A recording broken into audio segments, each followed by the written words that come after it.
자, 오늘 설교 제목을 한번 읽어볼까요? 나는 누구인가 한번 큰 소리로 해보겠습니다. 시작. 나는 누구인가. 오늘 설교 제목이 나는 누구인가입니다. 자, 그래서 나는 누구인가를 알기 위해서 그 제목에 따라서 이창영 목사가 누구인지를 알려고 하는 것은 아닙니다. 그런데 이 나는 누구인가라는 질문은 인간이 갖고 있는 가장 중요한 질문이고 원초적인 질문이죠. 그래서 소크라테스는 너 자신을 알라 이런 말을 했는데, 이게 어떻게 보면 정확하게 표현하면 네 꼬라지를 알라 이런 뜻으로 해석할 수도 있다라고 이야기를 합니다. 사람은 자기 자신을 잘 아는 것이 필요하죠. 그런데 사람들은 자기 자신을 알기 위해서 여러 가지 색안경으로 자기 자신을 바라봅니다. 자, 여러분은 여러분 자신을 어떻게 설명하고 계십니까? 여러분 어떻게 자신을 정의하고 있어요? 아, 나는 이런 사람이다. 나는 몇 살이다. 나는 어디 학교를 나왔다. 나는 어디에 산다. 이런 걸로 자신을 정의하고 있습니까? 제가 며칠 전에 새벽 예배 오면서 어떤 교수님의 강의를 인터넷으로 들었습니다. 그거 듣고 오면서 새벽 예배에 왔는데 듣다가 보니까 가만히 있을 수가 없겠더라고요. 왜냐하면 이분은 나는 무엇인가, 나는 누구인가 라는 강의를 하는데, 내가 누구인지를 설명할 때에 뇌과학자로서 인간을 설명하고 있습니다.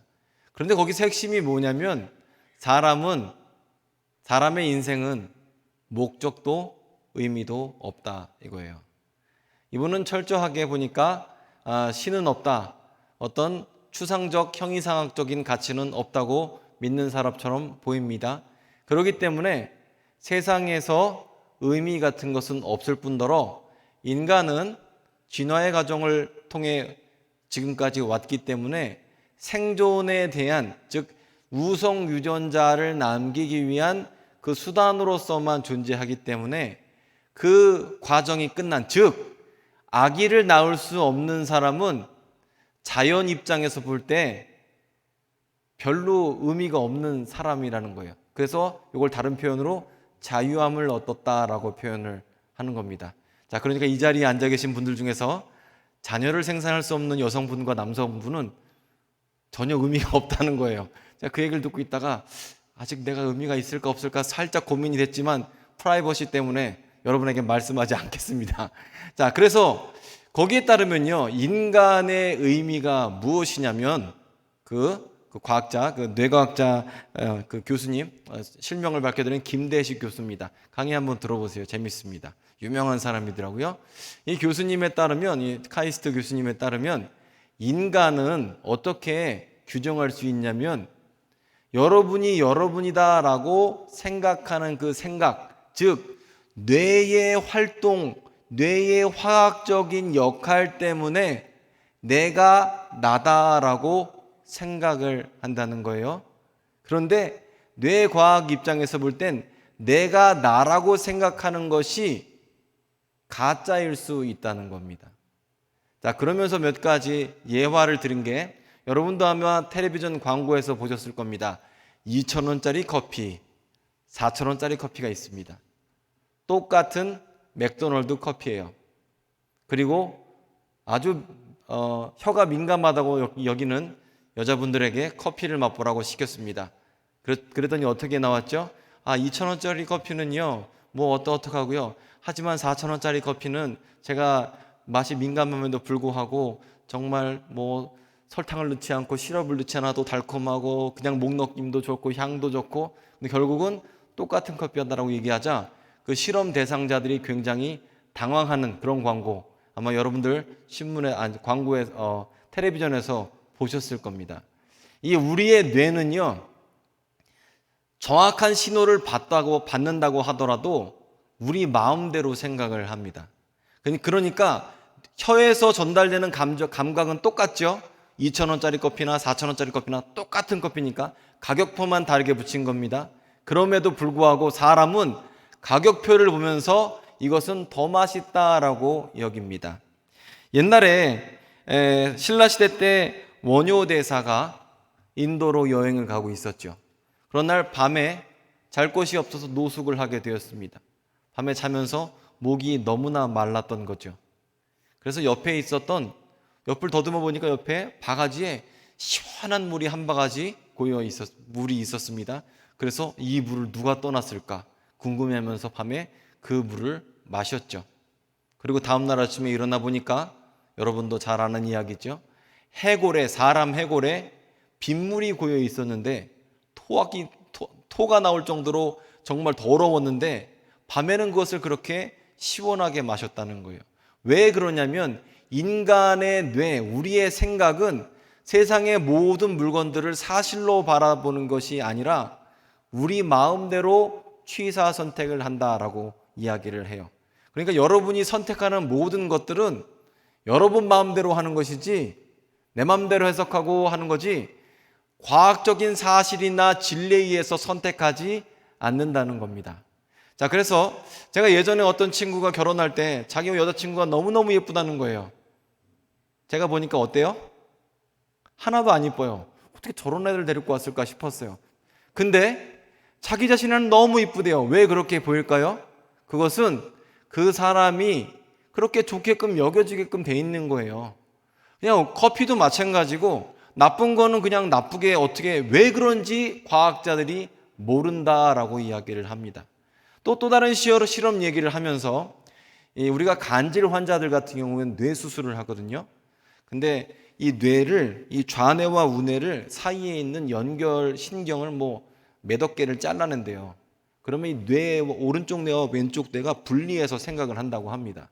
지금도 하고 있는 간질 환자에게 일어나는 수술입니다. 그런 수술을 해보면요, 이게 몸으로 표현하는 것과 말로 표현하는 것이 인간이 다르다고 해요. 즉 여러분께서 말로는 나는 안 할 거야 하지만 몸으로는 이미 하고 있는 것들이 있죠. 나는 담배를 끊어야지 하고 있는데 이미 물고 있거나 나는 금주를 해야 되는데 계속 이슬을 찾고 있거나 하는 이 모든 것들이 내가 논리적이다라고 합리적이다라고 생각하고 있지만 실제로 우리는 그렇지 못하다라고 뇌과학자들이 얘기를 하고 있어요.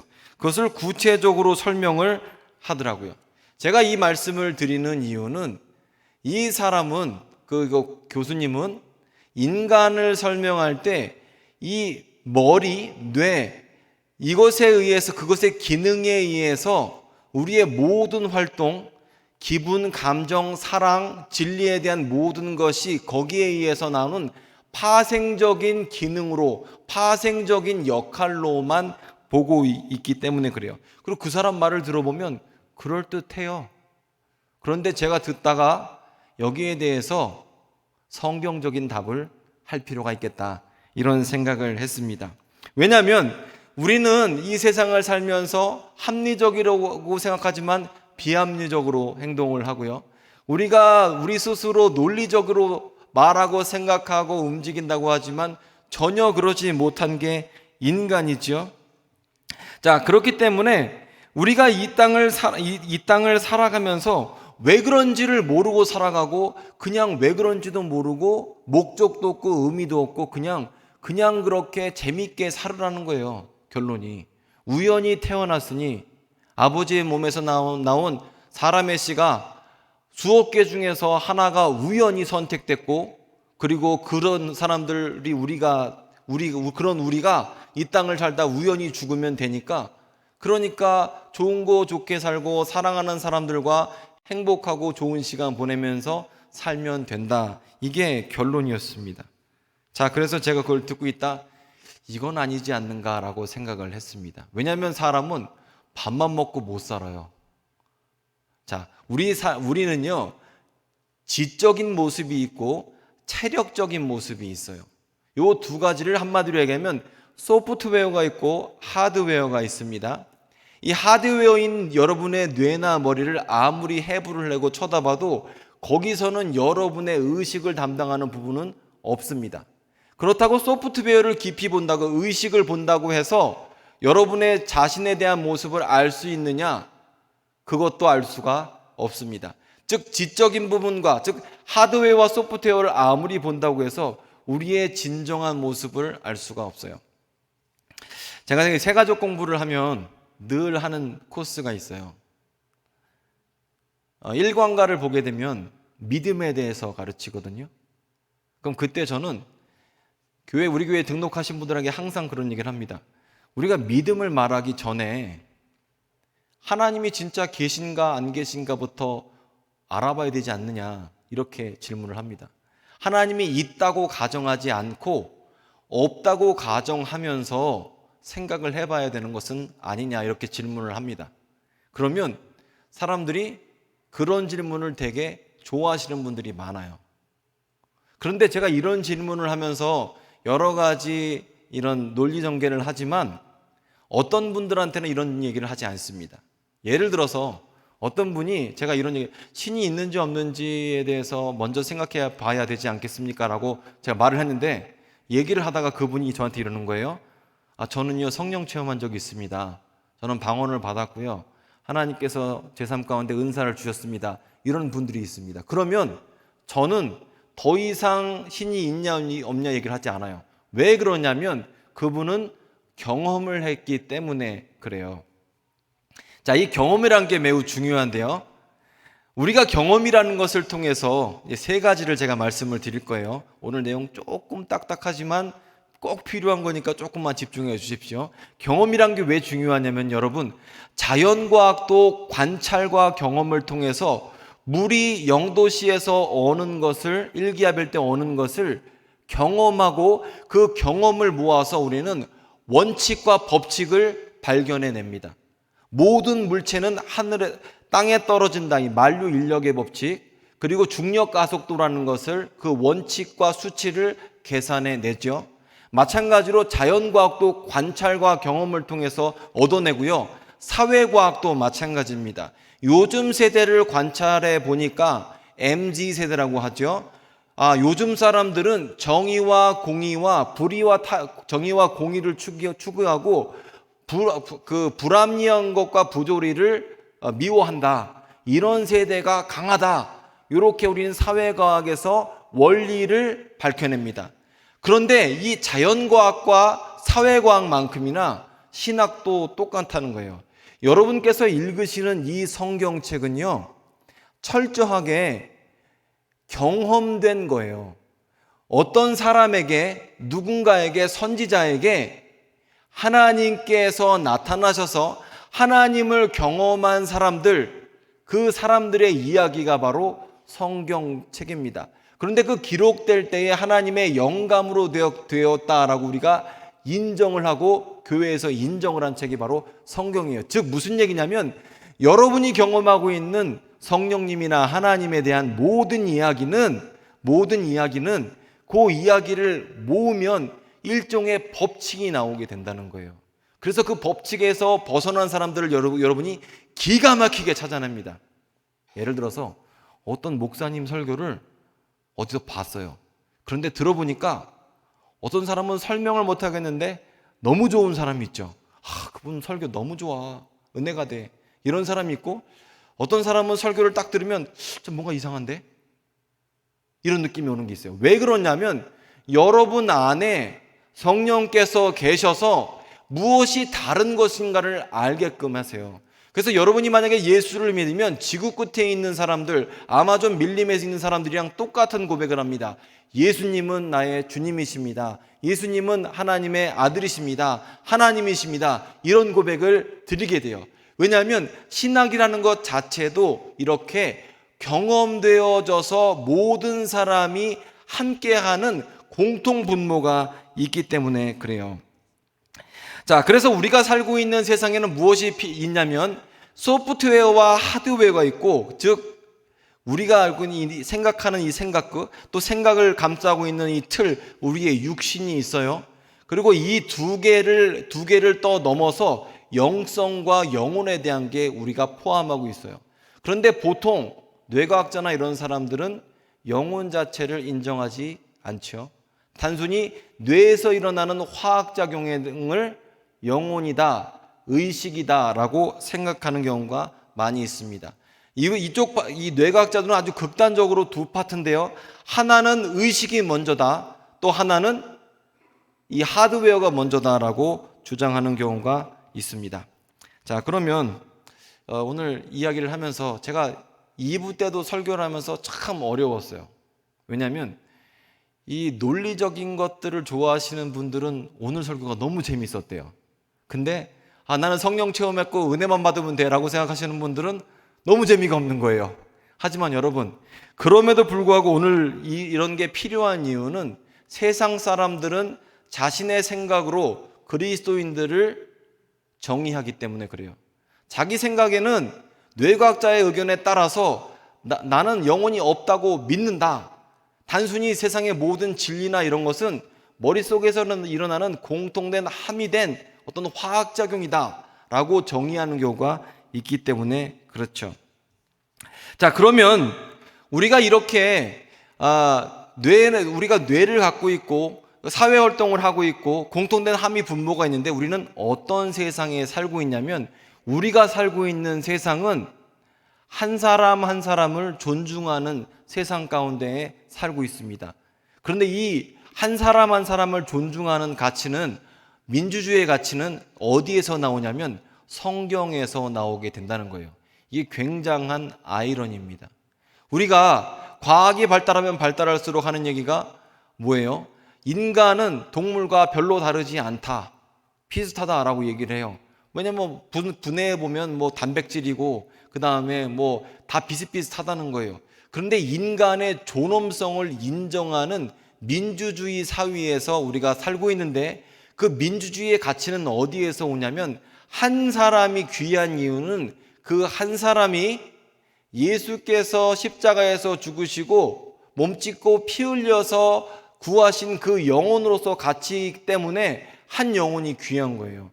여러분이 귀한 이유가 예수님 때문에 귀한 이유고 내가 미워하지만서도 저 사람에게 어찌할 수 없는 이유는 그런 사람이 있다고 하면 그 사람도 예수님의 가치를 갖고 있기 때문에 민주주의에서는 한 사람 한 사람이 귀한 거죠. 이 가치를 인정하지 않으면 어떻게 되냐면 인간의 정의를 뇌에서 움직이는 의식을 갖고 있는 상태로 정의합니다. 그러면 태아는 사람이 아니게 되는 거예요. 이해되세요? 아기가 임신이 됐을 때 한 달, 두 달 됐을 때는 얘가 생각을 하지 않잖아요. 지능이 없잖아요. 그러면 그것은 과학자들 입장에서 인간으로 인정할 수는 없거든요. 그러면 사람은 아니에요. 얼마든지 그러면 취사 선택위에서 지울 수 있다는 거죠. 그런데 이게 성경적이냐 이거예요. 그래서 사람을 어떻게 정의하느냐에 따라서 만약에 뇌 활동으로만 정의한다고 하면 뇌사된 사람은 절대 사람이 아닙니다. 아기도 사람은 아닙니다. 사람의 역할을 하지 못하는 사람도 사람이 아닙니다. 경제 활동을 할 수 없는 사람도 사람이 아닙니다. 제가 존경하는 목사님 딸이 지금 30이 넘었는데 지능이 9개월밖에 되지 못해요. 심각한 간질 환자입니다. 그런데 그분은 자기 딸이 존귀한 하나님의 딸로 믿고 있어요. 그 목사님은. 그런데 세상적 기준으로 볼 때 그 아이는 아이도 아니죠. 30 넘어갔으니 9개월밖에 지능이 되지 않기 때문에 뇌 활동에 의해서 사람으로 규정한다면 그 사람은 사람이 아니에요. 경제적 활동을 제대로 하지 못한다? 사랑 무시를 못한다고 밖에 할 수 있는 거고 신체가 불편하면 그렇게. 근데 그런 기준으로 볼 때 우리는 사랑받을 만한 사람이 세상에 있느냐라고 저는 묻고 싶습니다. 우리가 세상에서 말하는 규정하는 그 뇌활동이나 아니면 생물학적 활동으로 인간을 규정할 수 있느냐, 그렇게 의식을 규정할 수 있느냐, 그렇게 하면 우리가 살고 있는 세상이 얼마나 이상하게 변하겠습니까? 자, 그런데 저는 이 자리에서 여러분에게 하나님이 이렇게 계시다, 그러니까 하나님께서 세상 운영하신다, 이렇게 증명할 수는 없어요. 증명할 수 있는 사람은 세상에 존재하지 않습니다. 하지만 저는 하나님이 계시다고 믿고 있습니다. 그 이유는 왜 그러냐면 우리 몸을 이루고 있는 이 몸이 세포 100조 개로 되어 있대요. 100조. 1조도 아니고 100조 개가 되어 있어요. 그런데 한 개의 세포는 인간이 만든 슈퍼컴퓨터 몇 대를 합친 것만큼 세포 한 개는 복잡합니다. 그 세포 한 개 한 개, 그 슈퍼컴퓨터 여러 개 합쳐 있는 세포 하나가 100조 개가 기지국에 의해서 네트워킹 돼 있고 일사불란하게 움직이는 게 인간의 몸입니다. 그래서 인간은 철저하게 인간의 몸이 운영되는 걸 볼 때 저는 설계자가 있다고 믿고 만드신 하나님이 계시다고 믿는 거예요. 뿐만 아니라 몸을 이렇게 정교하게 만드시고 하나의 기지국에 의해서 움직이게 하시는 분은 분명히 인생에도 목적과 의미와 목표를 갖고 계신 분이다라고 저는 믿고 있습니다. 자, 그러면 제가 우리 설교 서두에서 그런 얘기를 잠깐 드렸는데, 하나님이 계신지 안 계신지 알 수 없지 않습니까? 당신은 하나님이 계신다고 생각합니까? 막 이런 질문을 하다가 제가 더 이상 질문하지 않는다고 그랬잖아요. 왜? 그러면 자기가 성령 체험했어요. 그러면 제가 더 이상 질문하지 않는다고 그랬잖아요. 그러면요, 이 성령 체험한 사람, 하나님의 자녀가 된 사람의 특징이 무엇이냐 우리가 알아볼 필요가 있습니다. 하나님의 자녀가 된 사람의 특징은 첫 번째로 예수 십자가로 씻음받은 사람입니다. 즉 무슨 얘기냐면 예수께서 십자가에서 죽으신 것이 다른 사람 때문이 아니라 나 때문에 돌아가셨구나 라는 것을 인정하는 사람이에요. 이게 정말 논리적으로 말이 안 맞는 얘기입니다. 예수 안 믿는 사람 누구를 붙잡고 한번 물어보세요. 2000년 전에 골고다에서 죽은 목수의 아들이 왜 내 죄를 위해서 죽었냐 이렇게 물어볼걸요. 그런데 그게 성령의 역사 가운데 우리가 믿어지게 되고 그분을 나의 하나님 또 하나님의 아들로 인정하게 되죠. 첫 번째 예수님의 십자가를 인정하게 돼요. 이게 첫 번째 사건입니다. 이건 다른 말로 설명할 수가 없어요. 두 번째가 뭐냐면 우리가 예수 십자가를 인정한 사람들은 성경을 볼 때 완전히 다른 관점으로 보입니다. 즉, 우리가 예수님의 십자가를 인정하게 되잖아요. 그러면 성경을 볼 때 성경에서 말하는 것에 대해서 남 얘기가 아니라 나의 이야기로 받아들입니다. 예를 들어서 오늘 말씀 우리 베드로전서 2장 9절 말씀인데 우리 함께 읽도록 하겠습니다. 함께 읽겠습니다. 시작. 그러나 너희는 택하신 족속이요 왕같은 제사장들이요 거룩한 나라요 그의 소유가 된 백성이니 이는 너희를 어두운 데서 불러내어 그의 기이한 빛에 들어가게 하시니에 아름다운 덕을 선포하게 하려 하심이라. 너희가 전에는 백성이 아니더니 이제는 하나님의 백성이요 전에는 긍휼을 얻지 못하였더니 이제는 긍휼을 얻은 자니라. 아멘.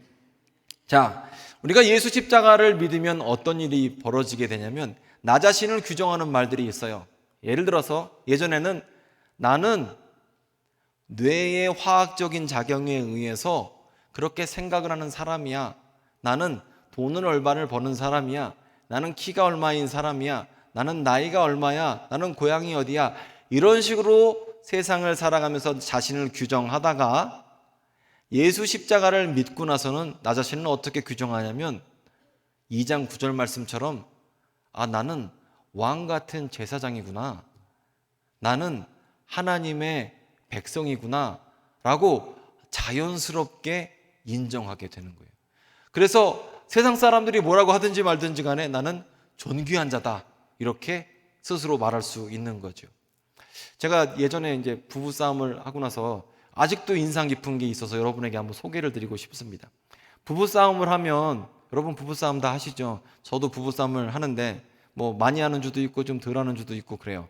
근데 부부싸움을 하면 부부싸움 할 때 너는 너무너무 잘하는데 나는 이 모양밖에 안 돼 이러고 싸워요? 아니죠. 어떻게 싸워요? 부부싸움 할 때 너는 왜 요것밖에 안 되냐라고 하고 싸우잖아요. 당신은 이거밖에 안 된다 똑바로 해라 이러고 부부싸움을 하잖아요. 근데 제 와이프가 원래는 한국말을 잘 못했어요. 한국에 처음에 왔을 때 한국말 잘 못했습니다. 화가 나면 모국어가 나오더라고요. 영어로 막 욕을 하는 거예요. 근데 영어로 욕하면 저는 좋죠. 어차피 잘 못 알아먹으니까 욕을 하든지 말든지 괜찮았어요. 어느 순간 한국에 몇 년 살더니만 귀에 아주 짝짝 박히게 한국말로 욕을 하는데 너무 괴롭더라고요. 근데 그날 밤에도 욕을 그렇게 저 자신이 막 한없이 낮아지는 경험을 했습니다. 부부싸움 해보신 분 알잖아요. 낮아지게 되잖아요. 근데 그때 제 마음 가운데 무슨 생각이 들었냐면 와이프가 하는 말이 다 맞더라고요. 다 구구절절히 맞더라고요. 속이 막 뒤집혀요. 화가 나요. 그런데 그럼에도 불구하고 성경 말씀이 떠오르면서 그럼에도 불구하고 너는 존귀한 자다, 이렇게 말씀하시는 하나님의 음성이 제 안에 들리는 거예요. 와이프가 하는 말이 맞아요. 와이프가 규정하는 말이 맞아요. 그런데 제 마음 가운데 나는 존귀한 자지, 그리고 속으로 큰 소리로 하면 또 부부싸움이 될 것 같으니까 나는 존귀한 자다, 그럼에도 불구하고 나는 존귀한 자다, 이렇게 했던 기억이 있습니다. 제가 이 말씀을 드린 이유는요, 우리가 살다 보면 별의별 사람들이 다 우리를 규정합니다. 너는 나이가 어떻고 뭐고 아니고 기고 불합격이고 합격이고 이렇게 규정을 합니다. 그런데 예수를 믿는 사람들은 자신을 규정할 때 나는 예수님의 핏값으로 구입된 존귀한 자다 라고 말하는 거예요. 그래서 2장 9절 말씀처럼 택하신 족속이요 왕같은 제사장이요, 뭐라고 합니까? 여기서 너희를 어두운 데서 불러내어 빛에 들어가게 하셨다고 얘기를 하지 않습니까? 그게 예수 믿는 사람들의 특징이에요.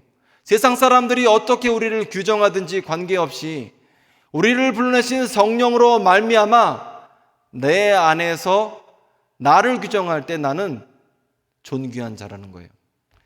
조금 아까도 제가 우리 암 진단 받은 우리 권사님하고 잠깐 위에 목사님하고 기도를 했었는데, 살다 보면 별의별 일이 많잖아요.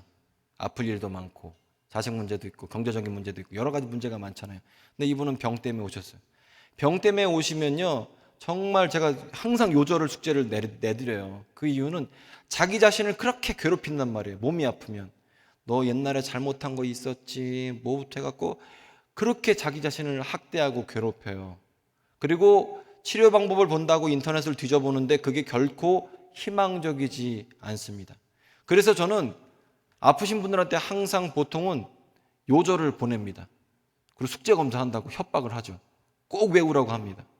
근데 그렇게 하는 이유가 우리가 우리 자신을 볼 때 보면 너는 암 걸렸으니까 이러이러한 프로세스에서 수술받고 얼마나 힘들지를 알려주는 게 전혀 인생에 도움이 안 되고 해결책이 아니고, 도리어 나를 불러서 어두운 데 거하던 나를 불러서 왕같은 제사장 삼으신 하나님의 음성을 듣는 것, 말씀을 의지하는 게 우리를 살리는 거예요.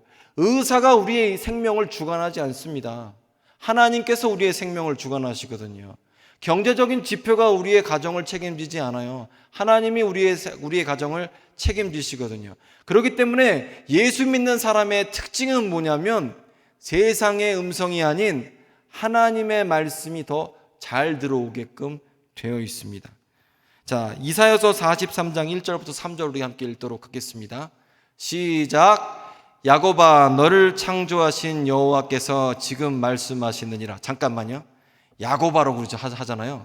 그런데 예수 믿는 사람들은요, 하나님의 자녀는 야곱아라고 읽지 않습니다. 보통 자기 이름을 넣어서 보입니다. 그렇게 보여요. 왜냐하면 이 말씀이 야곱을 위한 말씀, 이스라엘을 위한 말씀이 아니라 나를 향한 하나님의 말씀으로 확신하거든요. 자, 이거 말씀 읽을 때 여러분 이름, 제 이름을 읽어 넣어서 야곱아 대신에 여러분 이름, 이스라엘 대신에 여러분 이름 함께 넣어서 읽도록 합니다. 시작. 창령아, 너를 창조하신 여호와께서 지금 말씀하시느니라. 창령아, 너를 지으신 이가 말씀하시느니라. 너는 두려워하지 말라. 내가 너를 구속하였고 내가 너를 지명하여 불렀나니 너는 내 것이라. 내가 물 가운데 지날 때에 내가 너와 함께 할 것이라. 강을 건널 때에 물이 너를 침몰하지 못할 것이며 내가 불 가운데 지날 때에 타지도 아니할 것이요 불꽃이 너를 사르지도 못하리니 대저 나는 여호와 내 하나님이요 이스라엘의 거룩한 이요 내 구원자임이라. 아멘. 그래서 예수 믿은 사람들은 세상이 다르게 보이는데 세상에서 나를 규정하고 나를 정의하는 말에 귀 기울여지지 않고 하나님 말씀이 어떻게 말하고 있느냐, 그 말씀하시는 것에 따라서 나를 재해석하고 내 환경과 가정을 재해석하는 사람이 예수 믿는 사람들이죠. 자, 이사야서 43장 18절부터 다시 읽도록 하겠습니다. 시작. 너희는 이전 일을 기억하지 말며 옛날 일을 생각하지 말라. 보라, 내가 새 일을 행하리니 이제 나타낼 것이라. 너희가 그것을 알지 못하겠느냐? 반드시 내가 광야의 길을 사막의 강을 내리니 장차 들짐승 곧 승냥이와 타조도 나를 존경할 것은 내가 광야의 물을 사막의 강들을 내어 내 백성 내가 택한 자에게 마시게 할 것임이라. 이 백성은 내가 나를 위하여 지었나니 나를 찬송하게 하려 함이라. 아멘. 자, 이 말씀 19절 한번 보십시오. 자, 하나님께서 어떻게 말씀하십니까? 새 일을 행하실 것인데, 19절입니다. 새 일을 행하실 것인데 어떻게 하십니까? 광야의 길을 내신다라고 말씀하십니다. 20절에 광야의 물을, 사막의 강들을 내겠다라고 말씀하십니다. 자, 우리가 보는 것이, 됐습니다. 이제 말씀은. 자, 우리가 보는 것이 사막이 보이고 광야가 보일지라도 우리 하나님께서는 그 사막과 같은 인생에, 광야와 같은 인생에 강들을 내시고 그곳을 변하게 하시겠다라고 말씀하시는 거예요. 지금 아직 되어지지 않았습니다. 하지만 앞으로 하나님께서 하실 일들에 대해서 예수 믿는 사람들은 하나님의 하실 일들을 믿어지고 앞으로 일어날 일로 생각하게 된다는 거죠. 그 이유는 21절 말씀인데, 바로 광야를 변하게 하시고 사막을 변하게 하셔서 어떻게 하여? 21절 말씀, 우리로 하여금 어떻게 해요? 나로 하여금 찬송하게 하려 하심이라. 우리의 입술이 주님을 찬양하게 하기 위해서 주님께서는 우리의 인생을 변하게 하신다라고 성경은 말하고 있습니다. 자, 베드로전서 2장 9절 10절 오늘 말씀 다시 한번 읽어봅니다. 시작. 그러나 너희는 택하신 족속이요 왕같은 제사장들이요 거룩한 나라요 그의 소유가 된 백성이니 이는 너희를 어두운 데서 불러내어 그의 귀한 빛에 들어가게 하신 이의 아름다운 덕을 선포하게 하려 하심이라. 너희가 전에는 백성이 아니더니 이제는 하나님의 백성이요 전에는 긍휼을 얻지 못하였더니 얻은 자니라. 아멘. 자, 예수 믿는 사람은 어떤 특징이 있냐면, 그래서 세상은 우리에게 어떤 규정을 하는 게 있어요. 인간은 뇌로부터 어떻게 된다, 뭐 된다. 물론 저도 여기에 대해서 할 말이 많은 사람이에요. 할 말이 많은 사람이에요. 정말 여기에서 정말 할 말이 많지만 인간은 그걸로 규정되지 않아요. 그리고 과학자들도 자기한테 유리한 증거를 바탕으로 논리를 세우고 원칙을 세웁니다. 그래서 보통 통계를 뽑아보면 통계 이외에 원리 원칙에 벗어나는 샘플 사이즈들이 참 많아요. 그런 거를 얘기 전혀 하지 않죠. 하지만 인간은 단순히 고기 덩어리뿐만 것은 아닙니다. 우리에는 영혼육이 다 존재하고 있고, 어떻게 보면 영혼이 끌고 가는 인생이 되어야지 우리의 삶은 행복한 거예요. 우리가 예전에는 영혼이 죽어 있었습니다. 하지만 예수로 말미암아 영혼이 다시 살아나고, 그것을 우리가 거듭났다라고 얘기하죠. 죽었다가 다시 태어났다라고 표현하지 않습니까? 거듭난 영혼에게는 하나님께서 나머지 부분들도 다 책임지십니다. 그리고 말씀을 통해서 하나님은 우리를 만족시키시고 우리의 인생을 고치시는 분이십니다. 설교를 마무리하도록 하겠습니다. 흔히 이렇게 얘기를 합니다. 세상은 질문하고 신앙은 답한다, 이래요. 철학은 인생에 대해서 질문을 하고, 인간이 무엇이냐 질문을 하죠. 근데 답은 나오지 않아요. 불교도 저는 괜찮다고 생각하는 이유 중에 하나가, 불교는 진단을 참 잘합니다. 인생의 현재의 상황에 대해서 진단을 잘해요. 그런데 해결책은 못 주더라고요, 항상. 그런데 여러분, 인생에서의 질문을 우리가 어디에서 해답을 얻을 수 있겠습니까? 내가 누구인지에 대해서 어디에서 답을 얻을 수 있겠습니까? 우리가 답을 얻을 수 있는 것은 바로 예수님입니다. 우리가 예수 십자가 앞에 무릎 꿇었을 때 비로소 그때야 내가 누구인지에 대해서 알게 되는 거죠. 사실 우리 자신을 봐서 내 머리를 아무리 분석한다고 나 자신에 대해서 알 수 없습니다. 내 상황을 아무리 분석해도 답은 나오지 않습니다. 우리의 집안 가문 출처를 아무리 조사해도 내가 누구인지에 대해서는 알 수 없습니다. 다만 우리가 세상을 봐도 답이 없고 사람을 봐도 답이 없지만 천지를 지으신 하나님을 보면 우리 인생에 의미와 답이 주어지는 줄을 믿습니다. 하나님을 경험하시고 삶의 의미가 회복되는 저와 여러분 됐으면 좋겠습니다.